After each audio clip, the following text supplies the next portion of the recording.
બીજા મુદ્દાની વાત કરીએ તો સુરતમાં ભેળસેળનો ધંધો દિવસે ને દિવસે બેફામ બનતો જઈ રહ્યો છે। ફરી એકવાર શુદ્ધ ઘીના નામે ઝેર વેચાતું હતું। લસકાણા વિસ્તારમાં તબેલાની આડમાં ચાલતું નકલી ઘીનું કારખાનું ઝડપી પાડવામાં આવ્યું છે। પોલીસ ફૂડ એન્ડ સેફટી વિભાગ સાથેની સંયુક્ત કાર્યવાહી દરમિયાન 319 કિલો નકલી ઘી અને 856 કિલો સોયાબીન તથા વેજીટેબલ ઓઇલ જપ્ત કરવામાં આવ્યું। પકડાયેલા આરોપી અલ્પેશ સાંથલિયા વધુ નફાની લાલચે સસ્તા તેલમાં ઘી જેવી સુગંધ આવતું કેમિકલ એસેન્સ ભેળવી લોકોને છેતરતો હતો। તબેલાનું શુદ્ધ ઘી કહીને સામાન્ય રીતે 1200 રૂપિયા મળતું ઘી માત્ર 300 થી 500 રૂપિયામાં વેચી ભોળા ગ્રાહકોના આરોગ્ય સાથે ખુલ્લેઆમ ચેડા કરવામાં આવી રહ્યા હતા।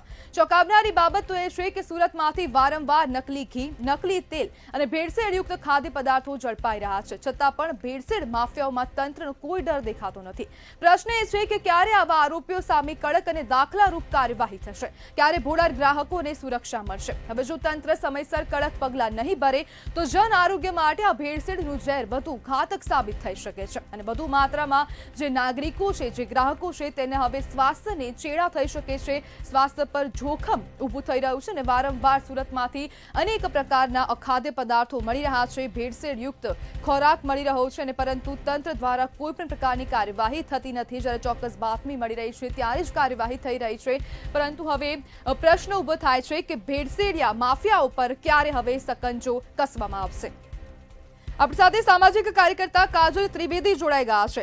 કાજલબેન, સુરતમાં વધુ એક શુદ્ધ ઘીની નકલી ફેક્ટરી ઝડપાઈ છે, શું કહેશો? મારા મતે કેવું છે કે ફક્ત ને ફક્ત ઘી બાબતની કોઈ પણ વસ્તુ હોય એની બધાની અંદર ભેળસેળ હંમેશા પકડાતી આવી છે અને મોટા પાયામાં પકડાય છે। આપણે દર વખતે એવું ચેક કરવું જોઈએ કે આટલો એની અંદર ભેળસેળ કરવાનો પદાર્થ આટલા બધા મોટા માત્રામાં આવે છે ક્યાંથી અને ક્યારે ક્યારે આ લોકો જે છે, કારણ કે આ બધી જ વસ્તુ જયારે કરે છે તો એમાં કઈ જીએસટી ભરતા નથી, કોઈ પણ બિલ જે છે એ પ્રોપર બિલથી કોઈ પણ વસ્તુ ખરીદતા નથી, પણ આનું ઓવરઓલ પોતાની લાલચ માટે દેશના લોકોને હેત સાથે ચેડા કરવામાં આવે છે અને સરકાર પણ છે જ્યારે કેસ ચાલશે ત્યારે વાતો કરશે, એમની ધરપકડ થશે, એમને દંડ આપવામાં આવશે, કેસ ચાલતા રહેશે અને એ લોકો બીજા નામથી બીજી ફેક્ટરી ઊભી કરશે અને આમાંથી ફરીથી ઇન્કમ મેળવવાના જે છે એ નુસ્ખાઓ નવા એ શોધી કાઢે છે। એટલે જ્યારે આવા લોકો તમને મળે અને તમે આવા લોકોને પકડો છો ત્યારે તમે ખાસ કરીને ધ્યાન આપો કે એ બીજી વખત આવું ન કરે અને એવી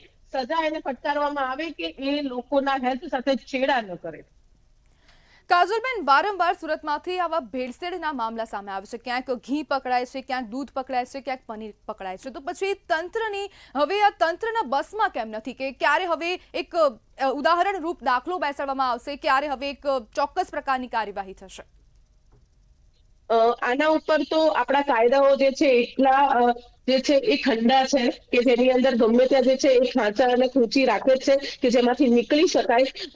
અને રહી વાત આની અંદર એસએમસી છે તો એસએમસી અને ફૂડ ડિપાર્ટમેન્ટ છે એ લોકોનો પણ મોટો રોલ હોય છે, એમને સમય પર ઓડિટ કરતા રહેવું જોઈએ અને ચેકિંગની અંદર જયારે નીકળે છે ત્યારે ઘણા બધા, હું બધા એવા નથી પણ ઘણા બધા એવા અધિકારીઓ પણ હોય છે કે જે એની અંદર એમના પણ ફાયદો જોવે છે અને એના લીધે આટલું મોટું પ્રમાણમાં સમાજને નુકસાન થઈ રહ્યું છે।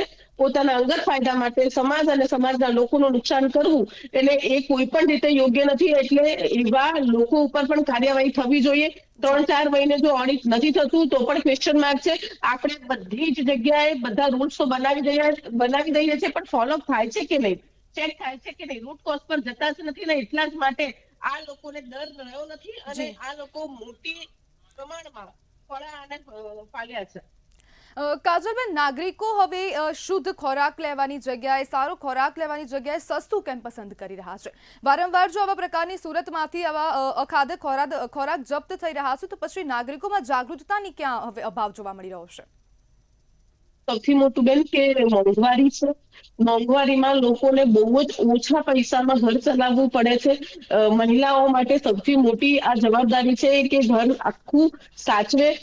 પુરુષની જવાબદારી છે કે કમાવા જાય પણ એમને માનદ વેતન પણ જે જોઈએ છે આપણે ત્યાં પણ એમનું શોષણ થતું હોય છે।